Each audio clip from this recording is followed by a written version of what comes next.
कक्षा दशम गणित में आप सभी का स्वागत है। आइए आज हम अध्याय 4 समांतर श्रेणी के अंतर्गत प्रश्नावली 4-3 से कुछ सवाल हल करते हैं। तो आइए आज का पहला सवाल है, प्रश्न में ध्यान दीजिए। 3 समांतर श्रेणियों के n पदों का योगफल क्रमशः S1, S2, S3 है। यदि प्रत्येक श्रेणी का प्रथम पद 1 तथा सार्वंतर क्रमशः 1, 2, 3 हो तो सिद्ध कीजिए S1 प्लस S3 बराबर 2S2। ठीक है, तो देखिए हमारे पास प्रश्न में 3 समांतर श्रेणी दिया है, तो हम प्रत्येक समांतर श्रेणी के लिए अलग अलग यहाँ पर दिए गए जो मान है उसको लिखेंगे, पदों के मान है उसको। यहाँ लिखेंगे प्रथम समांतर श्रेणी के लिए, प्रथम समांतर श्रेणी के लिए यहाँ पर दिया गया है प्रथम पद कितना दिया है, तो देखिए प्रथम पद a का मान दिया है 1, ठीक है, और सार्वंतर कितना दिया है, सार्वंतर d का मान भी दिया है 1, और n पदों का योगफल S1 है। n पदों का योगफल ये दिया हुआ है S1, ठीक है। तो अब हमको क्या करना होगा, n पदों का योगफल का सूत्र लगाना होगा। तो इसलिए n पदों का योगफल, और n पदों का योगफल को हम दर्शाते हैं Sn से, और Sn बराबर हो जाएगा, देखिए यहाँ पर सूत्र मैं लिख दे रहा हूँ, n/2 और फिर है 2a प्लस n-1d, इस प्रकार से, ठीक है। आइए दिए गए मानों को लिखिए। n पदों का योगफल Sn है, तो यहाँ पर n पदों के योगफल को S1 से दर्शाते हैं, तो Sn की जगह लिख देंगे हम इस प्रकार से S1, और n/2 2 गुणित a का मान हम रखेंगे 1, ये देखिए d का मान भी है 1, रख दीजिए। आगे S1 बराबर n/2 2 1 कम 2 धन, इसका गुणा कीजिए तो ये n और ये ऋण 1, ऐसे आगे बढ़ते हैं। S1 बराबर n/2, यहाँ पर देखिए ये धन 2 है, ये ऋण 1 है, और ये धन n है, तो n धन 1, 2 में से 1 घटा दिए, ऐसे, ठीक है।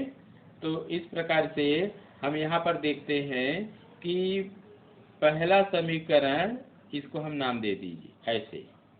अब हमको दूसरे समांतर श्रेणी के लिए देखना है। अब दूसरे समांतर श्रेणी के लिए, दूसरे समांतर श्रेणी के लिए क्या देखते हैं, प्रथम पद। तो प्रथम पद a बराबर तो 1 ही दिया है, प्रश्न में तीनों के लिए 1 कहा गया है। आइए सार्वंतर इसमें क्या दिया है, तो दूसरे समांतर श्रेणी के लिए सार्वंतर d का मान है 2, तो यहाँ लिख देंगे 2, और n पदों का योगफल, n पदों का योगफल, तो यहाँ पर इसका मान दिया हुआ है S2। तो आइए सूत्र लगा देते हैं। इसलिए n पदों का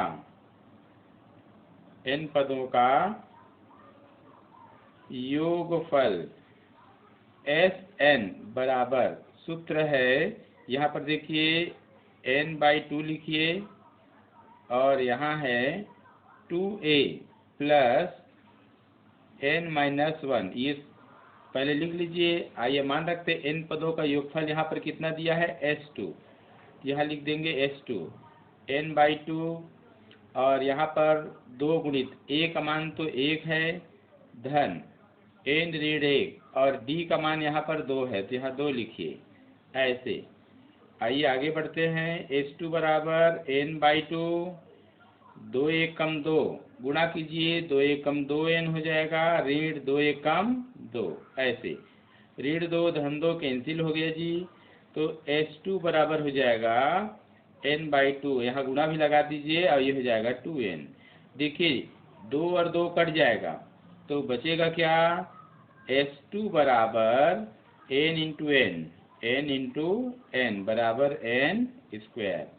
ये इसको समीकरण 2 नाम दे देते हैं। तथा अब तीसरे समांतर श्रेणी के लिए देखते हैं।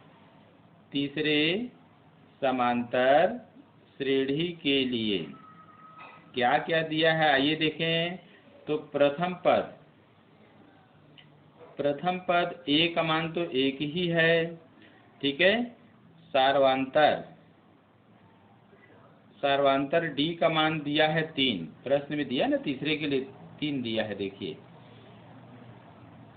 और n पदों का योगफल,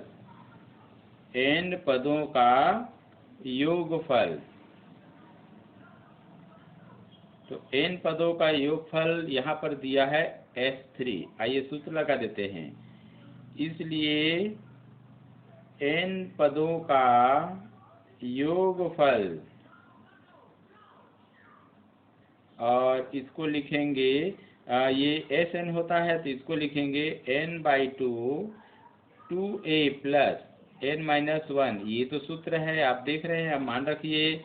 यहाँ पर देखिए n पदों का योगफल S3 है, यहाँ S3 लिखिए n/2 और 2 गुणित प्रथम पद 1 है, n ऋण 1 और सार्वांतर 3 है, मान रख लीजिए।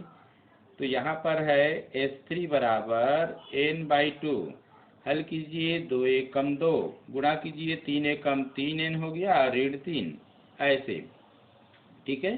तो अब हमको क्या करना होगा, S3 बराबर n/2 और इसको हल कीजिए तो 3n, ये ऋण 3 है, ये धन 2 है तो घटेगा तो ऋण 1 बचेगा ऐसे। इसको हम समीकरण 3 नाम दे देते हैं, ठीक है। तो अब आइए देखते हैं सिद्ध क्या करना है, इसे आप देख लीजिए। S1 प्लस S3 बराबर है 2S2। तो देखिए S1 और S3 का जो मान है उसको योग किया गया है, तो S1 और S3 का मान अर्थात S1 का मान समीकरण 1 में मिलेगा आपको, और S3 का मान देखिए समीकरण 3 में मिलेगा। तो आप समीकरण 1 और 3 को जोड़ दीजिए, ठीक है ना। तो अब यहाँ पर लिख सकते हैं समीकरण 1 धन समीकरण 3 से।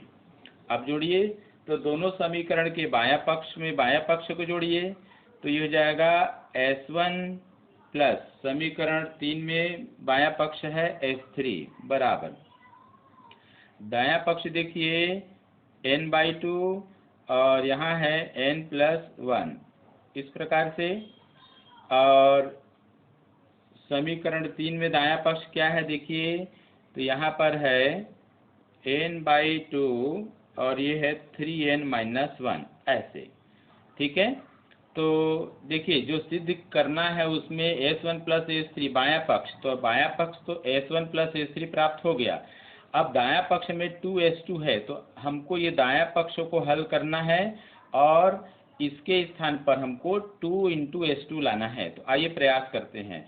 देखिए धन के इधर और धन के इधर दोनों पदों में n/2 कॉमन है, तो n/2 को कॉमन ले लीजिए, बचा क्या देखिए, लिख लेते हैं n+1 और ये 3n-1 ऐसे। आइए छोटा कोष्ठक पहले हल करिए, तो n धन 1 धन 3n ऋण 1 हो जाएगा, धन 1 ऋण 1 कैंसिल हो गया, तो n/2 और यहाँ पर देखिए 3 और 1 4n हो गया, ठीक है। आइए बड़ा कोष्ठक हल करते हैं, तो गुणा का चिन्ह लग जाएगा ऐसे। देखिए 2 एकम 2, 2 दूनी 4, इसको आप कटाइए, ऐसे कटा सकते हैं, यहाँ पर इंटू लगा दीजिए ऐसे।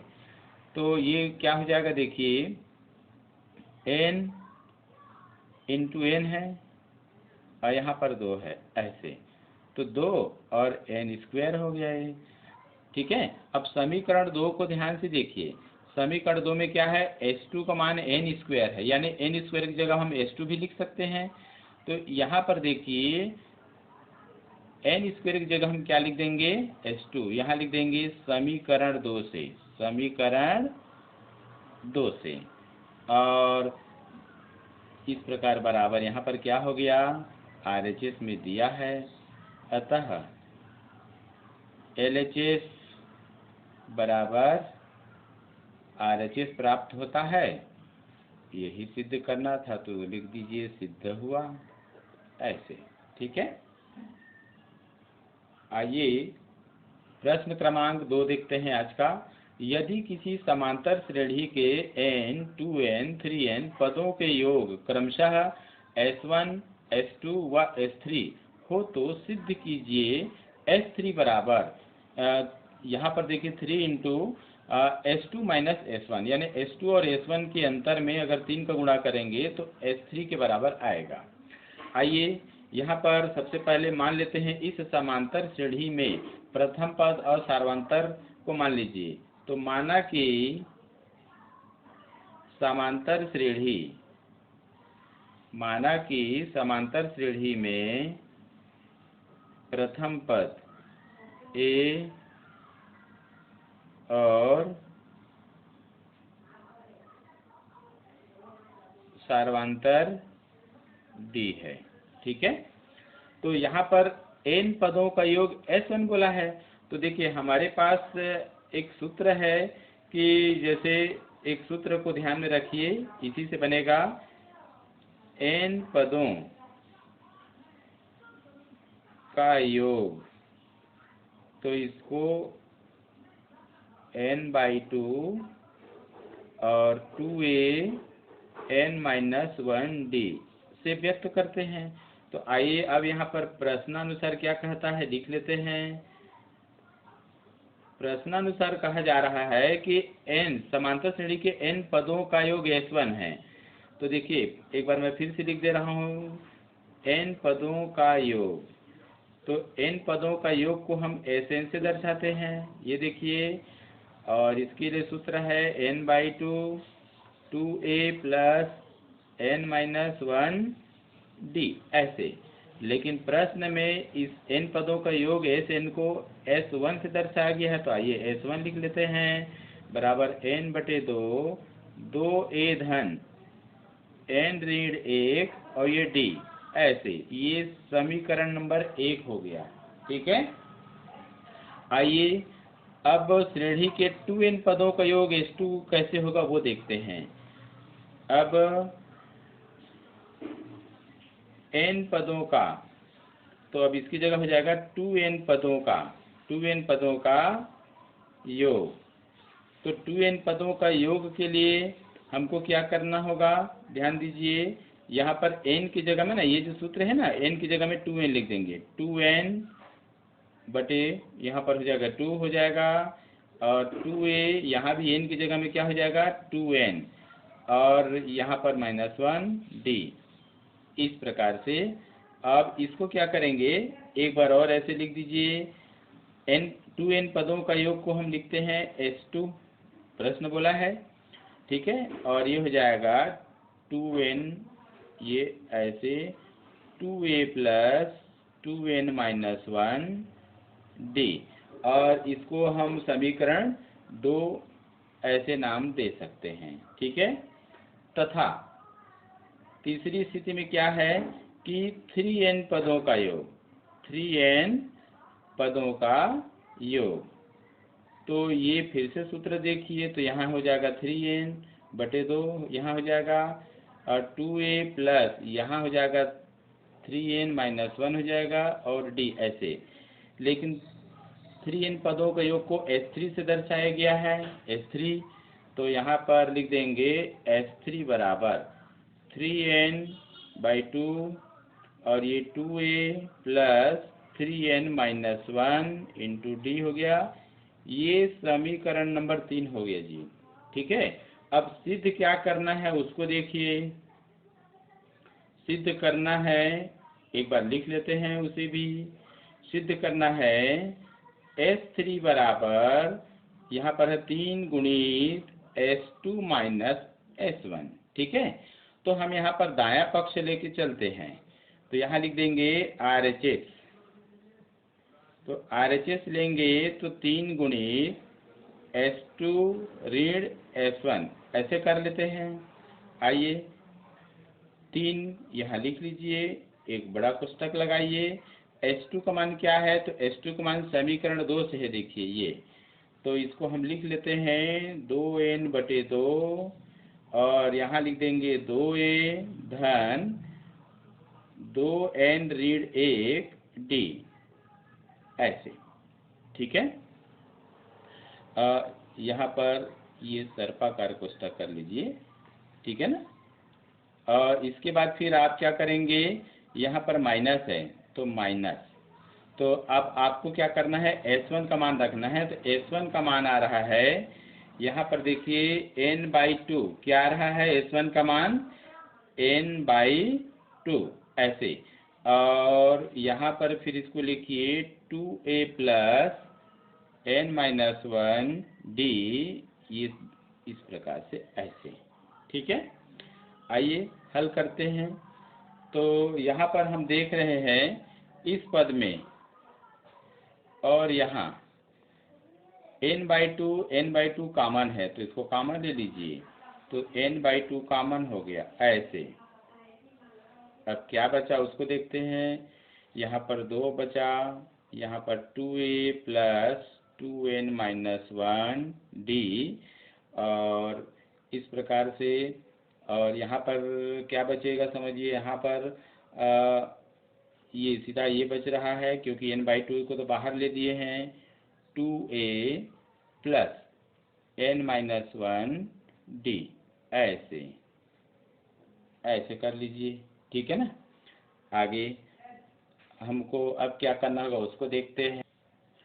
आइए अब हमको ये कोष्ठक को हल करना होगा। 3n/2 है, तो सबसे पहले आप क्या करेंगे, सर्पाकार कोष्ठक बाहर 2 का गुणा है, इसको गुणा कीजिए, तो 2 दूनी 4a हो जाएगा, और इसका गुणा यहाँ इससे भी होगा, तो इसको ऐसे लिख लीजिए 2n ऋण 1 ऐसे और d। ठीक है, अब इसके बाद यहाँ लिखिए सर्पाकार कोष्ठक हटाएंगे तो बाहर में ऋण चिन्ह है, तो ऋण चिन्ह का गुणा करेंगे तो ऋण और धन का गुणा ऋण हो जाएगा, ये 2 हो जाएगा, ऋण और धन का गुणा हो जाएगा ऋण, और ये हो जाएगा n ऋण 1 d इस प्रकार से। आइए हल करते हैं। 3n/2, 4a में 2a घट जाएगा तो बचेगा 2a धन। ठीक है, अब ये d वाला पद है, ये d वाला पद है, तो इसको एक साथ पहले लिख लीजिए, फिर हम कॉमन लेने पर सोचेंगे। ऐसे चिन्हों का विशेष ध्यान रखना है आपको। आइए 3n/2 ये हो गया 2a। अब देखिए इसमें से d को आपको कॉमन लेना है, क्या करना है, d को कॉमन लेना है, तो d आपका कॉमन आ गया, गुणा भी करके लिखेंगे, 2 दूनी 4n, क्या हो जाएगा, 4n हो जाएगा, और 2 एकम 2 ऋण 2, इधर भी देखिए ये हो जाएगा ऋण n, और ऋण का गुणा धन 1 ऐसे, इस प्रकार से लिख दिया हमने। तो 3n/2 है, इसको लिखिए 2a।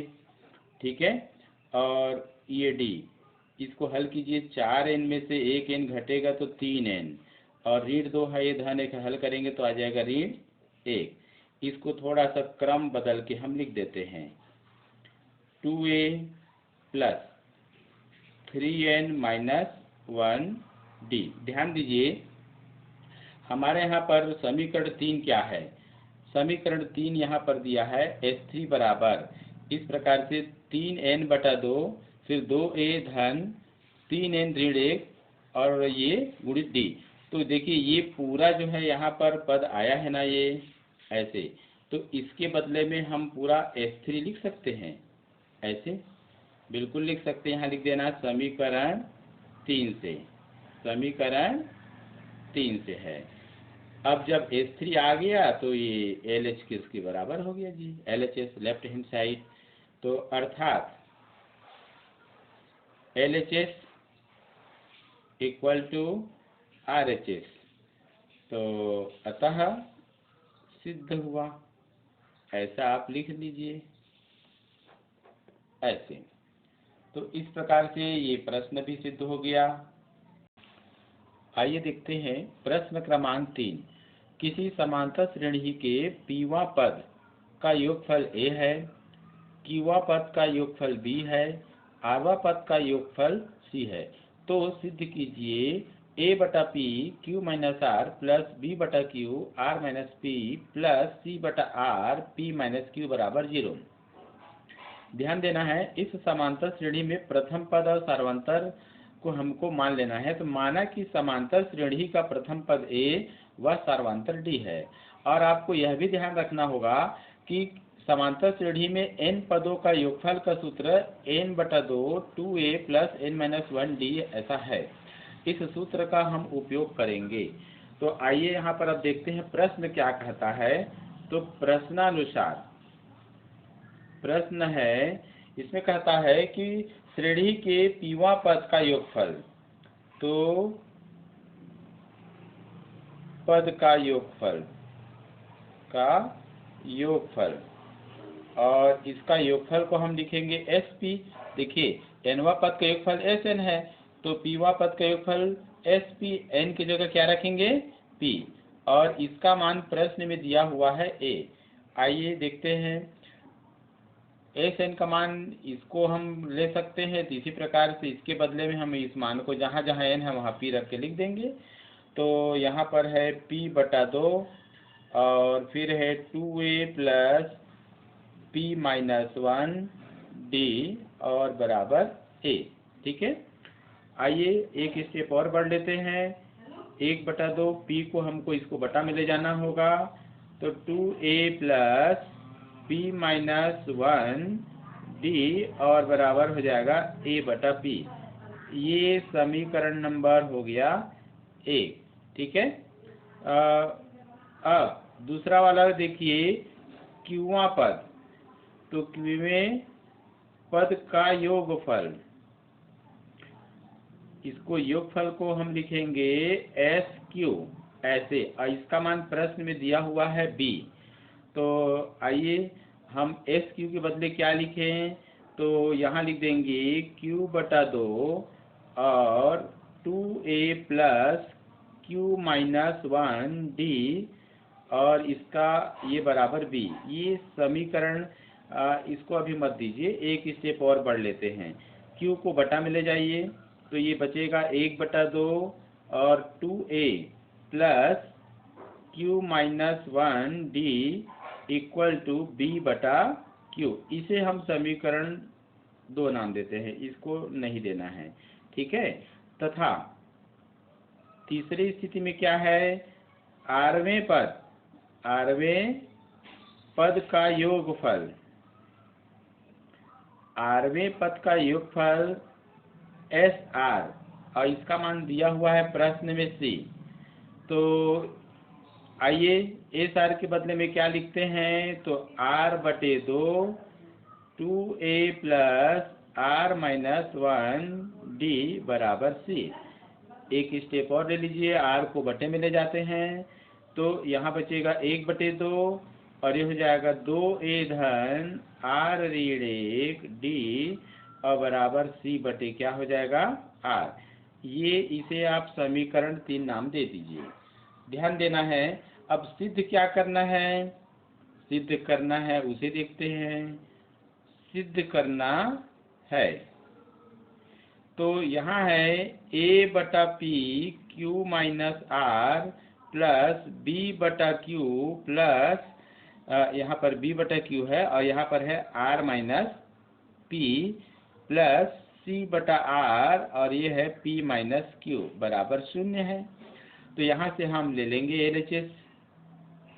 LHS ले लीजिए। तो A बटा P और Q minus R plus B बटा Q और ये है R minus P plus C बटा R और ये है P माइनस Q। इस प्रकार से देखिए समीकरण 1, समीकरण 2, समीकरण 3 से देखिए समीकरण 1 से ए बटा पी का मान ये पूरा है,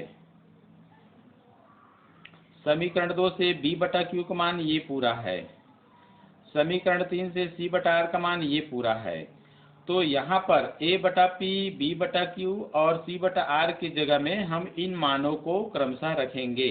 तो ए बटा पी का मान समीकरण 1 से क्या मिला हमको, तो ये 1/2, फिर 2a है धन p माइनस 1 और d ऐसे, और इसके बाद फिर q माइनस आर तो यहाँ लिखना ही है ऐसे, प्लस b बटा क्यू का मान हमको क्या करना है, 1/2 और ये हो जाएगा 2a धन q माइनस 1 d ऐसे, और r माइनस पी है इसको लिख देना है इस प्रकार से, प्लस c बटा आर का मान समीकरण 3 से देखिए क्या है, 1/2, फिर ये है 2a धन r माइनस 1 d और इसके बाद p माइनस क्यू है ब्रैकेट में, इस प्रकार से। ठीक है, यहाँ पर आपको ध्यान देना होगा कि ये 1/2 2a धन p माइनस 1 d है, इसमें q माइनस आर का गुणा दोनों पद से करेंगे, इससे भी करेंगे और इस पद से भी करेंगे। आइए गुणा कर ही लेते हैं।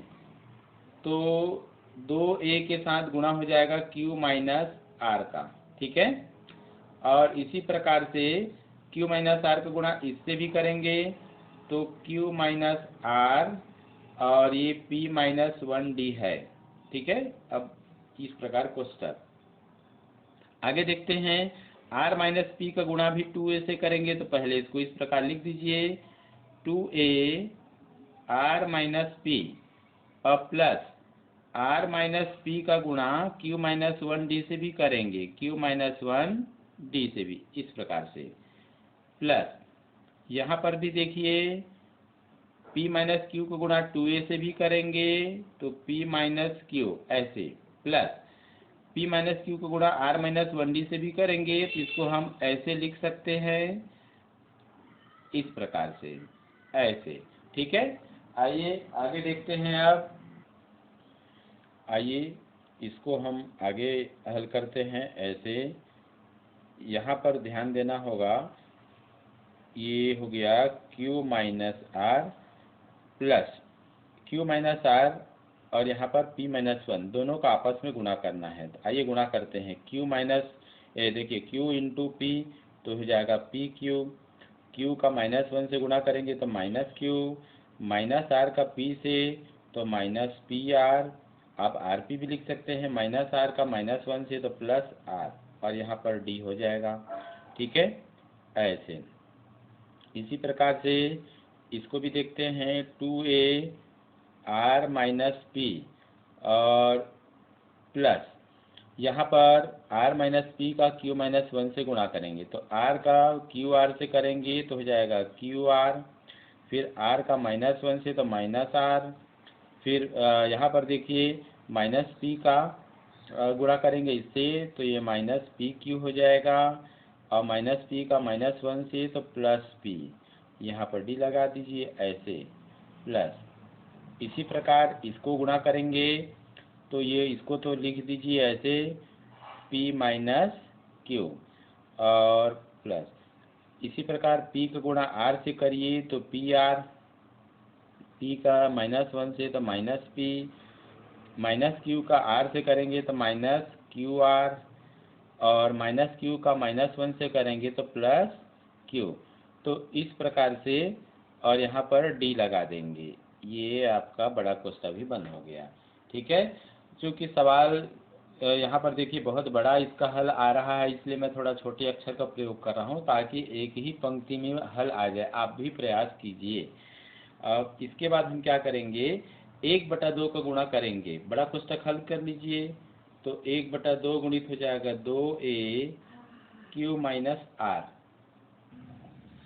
आइए देखते हैं, 1/2 गुणित 2a Q minus R plus 1/2 का गुणा इससे भी करेंगे तो ये ऐसे हो जाएगा P Q minus P are और प्लस आर, यहाँ डी हो जाएगा।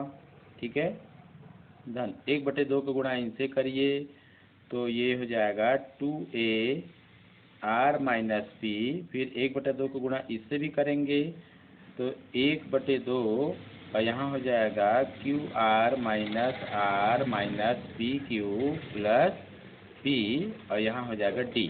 ठीक है, अब आप 1/2 को गुणा इससे कीजिए तो 1/2 गुणित 2a पी माइनस क्यू। ठीक है, और फिर 1/2 को गुणा इससे भी करना होगा तो 1/2 P R minus P minus Q R हो जाएगा और प्लस क्यू, ऐसे यहाँ पर लिख दीजिए डी। ध्यान दीजिए यहाँ पर 2 और यहाँ पर 2 कैंसिल हो गया है ना, ये भी 2 कैंसिल हो जाएगा और यहाँ पर देखिए ये 2 और ये 2 कैंसिल हो जाएगा। अब जो बचा है उसको एक बार लिख लेते हैं। यहाँ पर देखिए ये हो जाएगा q माइनस आर, क्या बच रहा है q माइनस आर, और यहाँ पर a भी बचा है और plus 1/2 P Q minus P R plus R D, plus यहाँ भी देखिए a बचा है और ये r माइनस पी बचा है, प्लस यहाँ पर इसको लिख दीजिए 1/2 Q R minus P Q plus P, और इस प्रकार से ये डी हो गया। आगे यहाँ पर देखिए इसको लिख दीजिए, ये जो बचा है इसको तो ए पी माइनस क्यू और plus 1/2 P R minus Q R plus Q और ये डी। ध्यान दीजिए ए वाला पद को एक तरफ लिखना है, एक साथ लिख लीजिए, और डी वाले को एक तरफ लिख लीजिए। तो यहाँ लिख देते हैं ए क्यू माइनस आर, फिर इसको लिख देंगे plus A R minus P plus A P minus Q. ठीक है, ये तीनों ए वाला पद हो गया। अब हमको डी वाला को एक साथ लिख देना है 1/2 P Q minus P R plus R D, और इसके बाद यहाँ लिखिए प्लस 1/2 और Q R minus P Q plus P D. इसके बाद ये आ रहा है 1/2 P R minus Q R plus Q और ये डी, ये पूरा डी वाला पद है देखिए। ठीक है, हमको क्या करना होगा, इसमें से ए को कॉमन निकाल लेना होगा, तो बचेगा क्या क्यू माइनस आर और इसी प्रकार प्लस आर माइनस पी, और इसी प्रकार यहाँ है प्लस पी और माइनस क्यू, ऐसे। ठीक है जी, इनमें से हमको 1/2 डी को कॉमन ले लेना है पूरे में से, ये कॉमन ले लीजिए तो बचेगा क्या, इसको लिख देते हैं P Q minus P R plus R और प्लस क्यू आर, सभी को लिखते जाइए, ऋण आर ऋण पी क्यू, कोई पद छूटे ना, ध्यान रखना है, पी आर और minus P minus Q R और प्लस क्यू, ऐसे करके इसको आप लिखते जाएंगे। देख लीजिए कितने पद हैं, 1 2 3 4 5 6 7 8 9 10 11 12, एक देखिए कि नहीं, 1 2 3 4 5 6 7 8 9 10 11 12, ये ऐसे। ठीक है, अब आप ध्यान से देखिए, ए प्लस क्यू है माइनस क्यू है, माइनस आर है प्लस आर है, माइनस पी है प्लस पी है, सब कैंसिल होकर जीरो बचेगा, तो यहाँ लिख देंगे जीरो। इसी प्रकार इसको देखिए, पी क्यू धन है पी क्यू ऋण है, माइनस क्यू है, अब यहाँ पर देखिए प्लस क्यू है, माइनस पी आर है तो यहाँ पर देखिए प्लस पी आर है, प्लस आर है माइनस आर है, प्लस क्यू आर है तो यहाँ पर देखिए माइनस क्यू आर है। इस प्रकार प्लस माइनस कब कैंसिल हो जाएगा, ठीक है ना, तो बचेगा क्या जीरो, तो इसका गुणा करेंगे तो जीरो, इसका गुणा करेंगे तो जीरो, और ये बराबर जीरो, और ये आर एच एस दिया हुआ है, अतः LHS बराबर RHS सिद्ध हुआ। ऐसे हमको सिद्ध करना है। ठीक है, शेष आप इसको अभ्यास बार बार कीजिए। सवाल बड़ा जरूर है। आज का तीनों प्रश्न बड़े बड़े प्रश्नों में थे। परीक्षा में, वार्षिक परीक्षा में भी प्रायः ये 6 नंबर के पूछे जाते हैं। और आप नियमित अभ्यास कीजिए, निरंतर अभ्यास कीजिए, आपको सरल लगेगा। ठीक, धन्यवाद।